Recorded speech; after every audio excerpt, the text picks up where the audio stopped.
Assalamualaikum warahmatullahi wabarakatuh. Wahai sahabat jagat dimanapun anda berada, semoga kalian dalam keadaan sehat ya, dan selalu bahagia. Oke, kembali lagi ke channel saya. Kali ini saya akan merangkum sebuah film, yaitu yang berjudul film Kaiji, berasal di Jepang, yang rilis 2009 yang lalu. Film ini seperti mirip-mirip Squid Game kawan. Bagaimana ceritanya? Oke, tidak usah lama-lama, mari kita langsung ke alur ceritanya. Cekidot.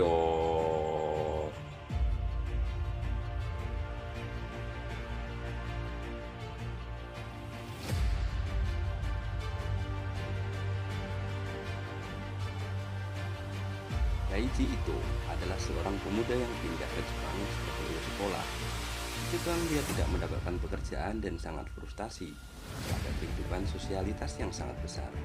Akhirnya Keiichi menghabiskan waktunya dengan berjudi, merusak mobil dan mabuk-mabukan. 2 tahun kemudian, di mana kehidupannya tidak semakin membaik, seorang penagih hutang yang bernama Riko Indo datang dan meminta Keiichi untuk membayar hutang-hutangnya temannya ini. Si penagih hutang tersebut memberikan Keiichi dua pilihan: menghabiskan 10 tahun hidupnya untuk membayar hutangnya, atau ikut dalam sebuah pertandingan judi dalam sebuah kapal bersiar dalam semalam untuk mengembalikan hutangnya dan kemungkinan besar banyak. Sementara dalam kenyataannya, si penagih hutang ini hanya menipu Keiichi dan percaya kalau Keiichi tak akan pernah kembali dari perjalanannya itu. Tanpa pikir panjang, Keiichi pun menyetujuinya. Selain untuk mengubah hidupnya, dia pun ingin menjadi kaya. Malam itu juga dia berangkat ke kapal pesiar itu, yaitu yang bernama Espoir atau Harapan. Tibanya di dalam kapal, Keiichi terkejut. Ternyata di dalam kapal itu sudah berkumpul di sana, dan wajah-wajah mereka seperti orang yang banyak masalah dan banyak hutang. Dan pemilik kapal pun memberikan sambutan kepada mereka dan memberikan arahan permainan yang akan mereka laksanakan dan mereka kerjakan, yaitu bermain batu, gunting, kertas. Keiichi berjibaku untuk tetap mempertahankan hidupnya di dalam kapal itu. Bintang kecil ini berharga 1 juta. Setiap orang memiliki 3 bintang yang disematkan di dada mereka. Tapi tidak satupun dari pemain ini yang kaya. Mereka semua pecundang dalam hidup. Masing-masing memiliki 12 kartu, yang mana berisi batu, kertas, gunting. Keduanya adalah kartu duel. Setiap putaran mereka menang, mereka akan mendapatkan 1 bintang dari lawan. Dalam 30 menit, mereka harus memainkan semua kartu dan juga harus mempertahankan 3 bintang. Dengan begitu, mereka akan berhasil memenangkan hadiah 5 juta untuk diri mereka sendiri. Tapi begitu salah satu dari mereka kehilangan semua bintang, orang itu akan dibawa ke tempat terdalam di bawah tanah dan dipaksa bekerja sebagai budak selama sisa hidup mereka. Apakah Anda pikir game ini benar-benar acak? Jika iya, maka kamu salah. Permainan pun dimulai. Ketika seseorang pria datang mencari Keiichi, kawan, permainan ini adalah tentang kecerdasan. Lihat, kita hanya perlu menggunakan semua kartu ini dan pertahankan 3 bintang kita di akhir pertandingan dan kita akan menang. Jadi kita benar-benar bisa berkoordinasi untuk mengalahkannya. Kita hanya perlu seri selama 12 ronde berturut-turut, oke? Keiichi kemudian menyadari itu adalah rencana yang hebat dan juga berpikir bahwa dia telah menemukan orang yang hebat. Tapi yang tidak dia ketahui adalah permainan yang tidak sekejam keserakan orang yang ini. Mereka mengatur kartu dan dimainkan selama 9 putaran undian. Tapi pada ronde ke-10, ketika mereka membuka kartu, Keiichi sangat terkejut karena dia kalah. Lawannya terus-menerus berkata, Maaf, saya mengira kartunya. Aku akan membiarkanmu memenangkan putaran berikutnya." Dia mengambil bintang dari Keiichi sambil tetap minta maaf. Keiichi ragu, tapi dia tidak punya pilihan lain. Akhirnya dia kalah di babak berikutnya. "Apa? Pria itu tidak berpura-pura lagi. Itu salahmu menjadi naif. Terima kasih banyak." Ya, Keiichi bergegas ke arahnya dan terus-menerus mengatakan bahwa dia adalah seorang penipu. Dia menjatuhkannya, membiarkannya terbaring di bundar dan hidungnya berdarah. Tapi tidak ada gunanya bertarung. Pada saat itu, Keiichi dengan bingung berdiri di sana. Hanya ada 1 bintang yang tersisa di dadanya. Dia memperhatikan kartu dengan noda darah di bagian belakang dan tiba-tiba mendapat ide. Dia benar, game ini adalah tentang kecerdasan. Tapi orang itu juga tidak seberuntung itu. Meskipun dia sudah memiliki 5 bintang, tapi sekarang semua orang tahu dia penipu. Tak ada yang mau bermain dengannya lagi. Mereka punya waktu 10 menit lagi. Tapi dia tidak memiliki kesempatan untuk memainkan kartu terakhir. Dia tidak punya pilihan lain selain menemukan Kaiji lagi. Siapa tahu Kaiji mengatakan bahwa jika dia ingin bermain, maka dia harus bertaruh 3 bintang sekaligus. Dia menarik pria lain yang merupakan rekan satu timnya. Mereka memiliki 3 bintang secara total dan akan bertaruh 3 bintang untuk bermain.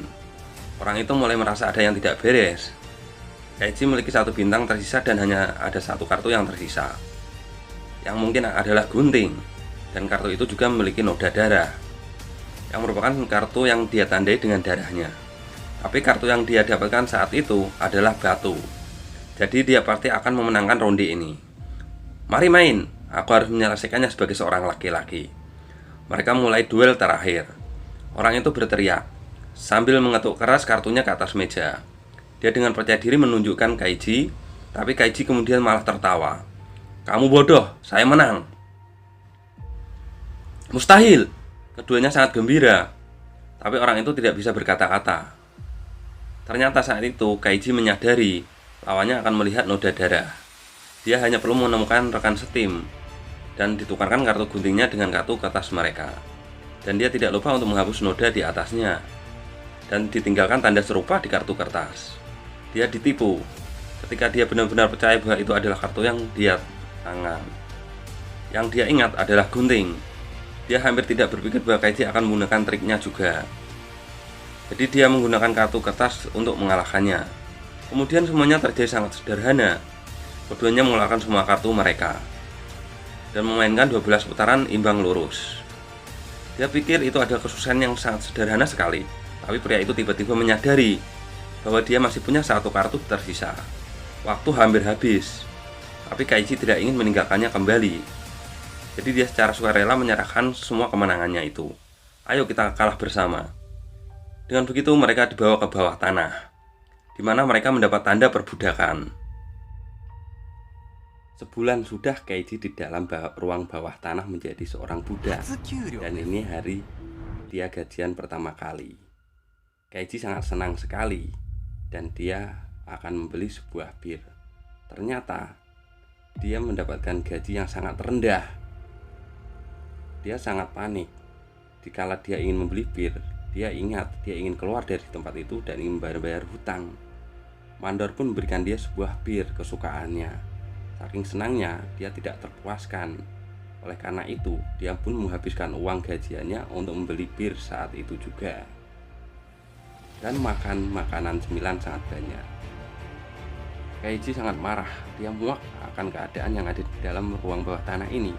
Perbudakannya sangat kejam. Bir yang sangat mahal, perawatan yang tidak ada, sehingga dia ingin keluar dari ruangan itu. Ada salah satu jalan yaitu melewati ruang, yaitu jembatan kebebasan. Dan mereka pun ingin mendaftarkan untuk melewati jembatan kebebasan itu. Kaiji pun memberi semangat pada teman-temannya untuk hidup yang lebih baik lagi daripada di ruang bawah tanah itu. Lalu mereka dibawa dengan sebuah kendaraan dan dihadapkan dengan sebuah game yang sangat mengerikan, yaitu mereka harus melewati jembatan di atas gedung yang tinggi dengan hadiah 10 juta won. Tapi kepanikan melanda mereka di saat mereka tahu bahwasanya jembatan itu telah dialiri listrik.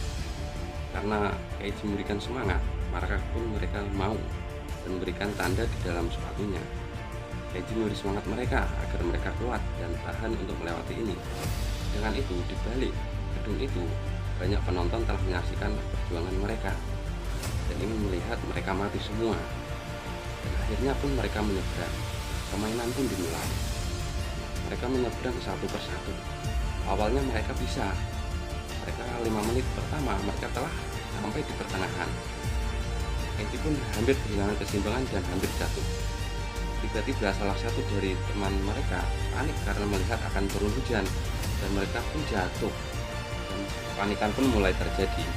Dan mereka melihat satu persatu terjatuh dan para penonton pun tertawa terbahak-bahak melihat mereka satu persatu tereliminasi. Dan kepanikan pun semakin terjadi ketika hujan mulai turun. dan mereka tidak bisa menjaga keseimbangannya dan mulai terjatuh. Dan terjatuh, satu persatu terjatuh. Dan tinggallah beberapa orang di dalam atas jembatan itu. Reko Indo terasa sangat memuakan permainan itu dan pergi. Sorak gembira di ruangan VIP itu semakin riuh. Sedangkan di atas jembatan mulai terjadi kepanikan. Ini tinggallah 3 orang, yaitu Koji Ishida, Sahara, dan Keiichi. Koji Ishida memberikan pesan kepada Keiichi untuk memberikan uangnya kepada putrinya. Setelah dia menoleh, ternyata dia telah pergi setelah terjatuh. Akhirnya Sahara dan Keiichi sampailah dalam atas jembatan itu. Tapi karena Sahara sudah tidak tahan lagi, dia ingin segera mendapatkan hadiahnya. Dia pun tergesa-gesa. Ternyata pintu itu penuh dengan jebakan. Dia telah membuka jendela dan terhempas oleh angin dan terjatuh. Sampainya di dalam, Keiichi pun meminta uangnya untuk diberikan. Ternyata Togenawa ingkar janji lagi dan tidak mau memberikannya. Akhirnya Keiichi pun marah-marah dan akhirnya Tuan Tai Group memberikan dia satu kesempatan lagi. Apabila dia gagal, maka dia tidak akan bisa selamat dan dia akan menjadi budak. Dia akan memberikan sebuah permainan, yaitu Eka.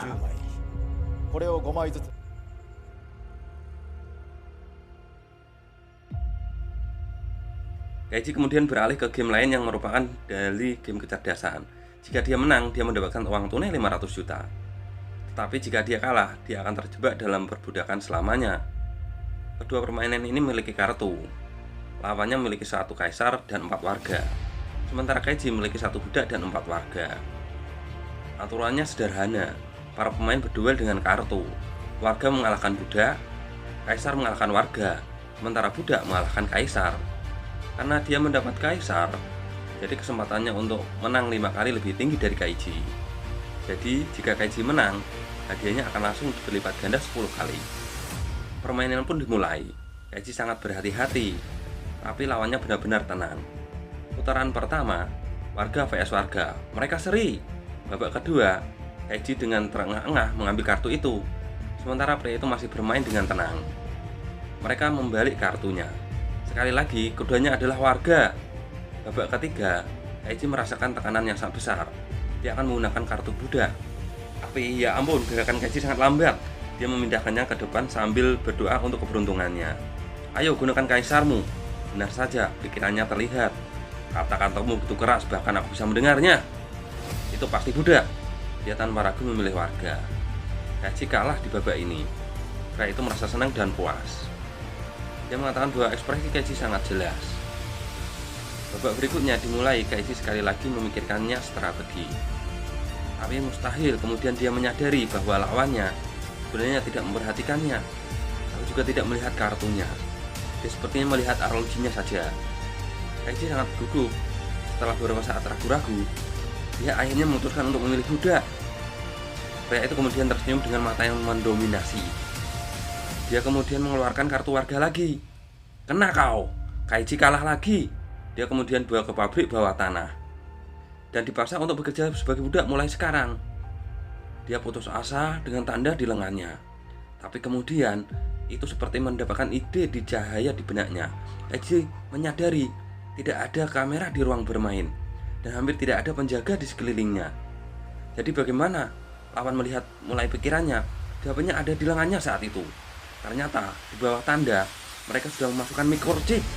Setelah 24 jam kerja keras, lawannya hanya melihat detak jantung Keiichi di jam tangan. Setiap kali dia gugup, mungkin saat dia akan memilih budak. Dan pria itu hanya bermain tergantung pada detak jantungnya Keiichi. Ya benar, benarkah dia seharusnya menjadi budak seumur hidupnya? Tidak, dia masih bisa membalikan keadaan. Saat putus asa itulah Keiichi merayu Riko Indo untuk memberikannya sebuah pinjaman uang. Riko Indo tidak percaya dan tidak sempat tidak memberikannya, tapi Riko Indo karena melihat kejeniusan Keiichi maka dia menerimanya dan memberikannya. Dengan percaya diri kembali ke ruang permainan, dia kemudian menarik pinjaman riba sementara ia dapatkan dari gadis itu dan membutuhkan putaran ketiga. Tapi pada saat ini, sebelum permainan dimulai, Dia benturkan kepalanya langsung ke cermin. Dia menjatuhkan lawan dengan kejutan. Baiklah, jika dia harus membuat kepalanya berdarah. Ini adalah bagian pertama dari rencananya itu. Setelah itu, dia terhuyung-huyung menuju ke meja dan mengambil 3 kartu warga. Dan begitu dia hanya memiliki 2 kartu yang tersisa di atas meja. Dan kemudian melihatnya. Seperti yang dikatakan pria itu dengan bebas. Dia kemudian diam-diam mengganti kartu itu. Setelah itu dia tiba-tiba berdiri, membiarkan darah menyebar ke meja dan juga kartunya. Mungkin dia mencoba berakting saat itu. Akhirnya permainan pun dimulai. Kaiji mengambil kartu pertama dan pria itu masih melihat jam tangan. Tapi kali ini Kaiji terluka parah. Jadi detak jantungnya tidak normal sepanjang waktu. Tanpa alat untuk curang, kali ini dia sedikit gugup. Setelah beberapa saat, dia hanya punya satu cara untuk menyelamatkan dirinya sendiri. Putaran pertama, warga dan warga seri. Putaran kedua, Kaiji secara bertahap menjadi sangat tenang. Sementara lawannya sangat gugup. Saat itu dia melihat noda darah di atas kartu dan tiba-tiba punya ide. Saat itu Kaiji meninggalkan 2 kartu di atas meja, 1 warga dan 1 budak. Dan ketika dia hendak marah berdiri, darah mengalir dari kepalanya ke 2 kartu itu. Jadi dia pikir kartu bernoda darah adalah 50% kartu budak. Dia dengan cepat menarik kartu warganya. Ayo budak.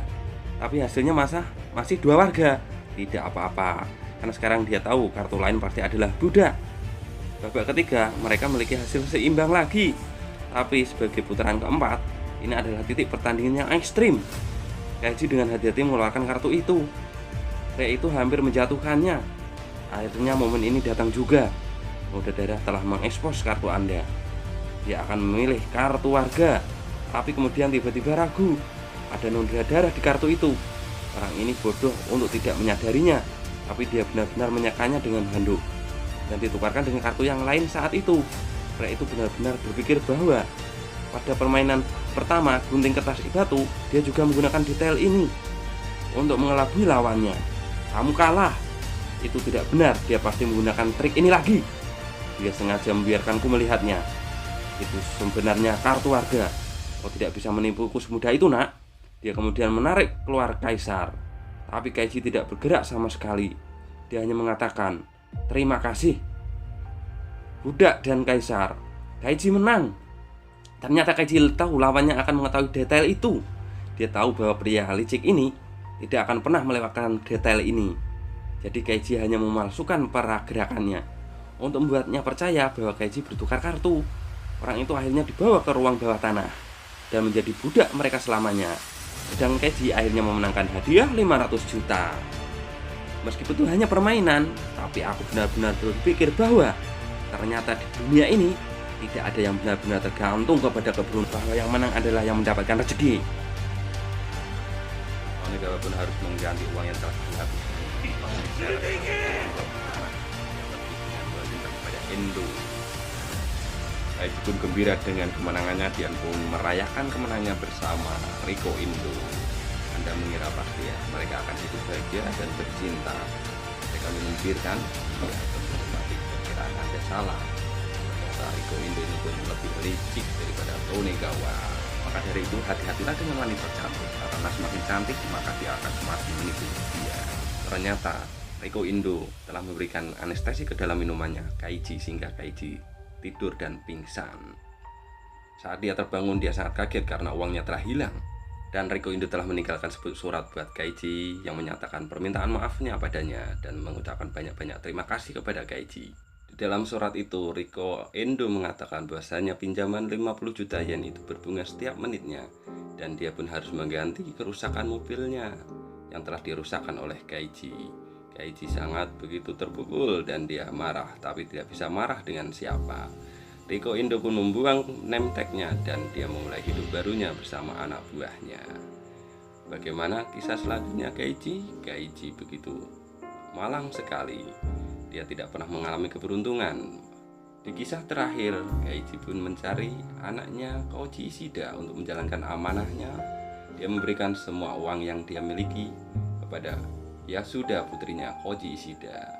Dan film pun berakhir. The end. Nah itu sahabatku, rangkuman film dari film Kaiji. Semoga bisa kita petik hikmahnya ya. Selalu waspada dan jangan terlalu banyak percaya pada wanita, apalagi wanita cantik ya. Hehehe. Dari itu maka kita harus selalu berhati-hati baik pada teman kita dan sekeliling kita, waspada dan selalu berdoa. Dan semoga bermanfaat. Saya Laneng Jagat pamit undur diri. Assalamualaikum warahmatullahi wabarakatuh. Dadah.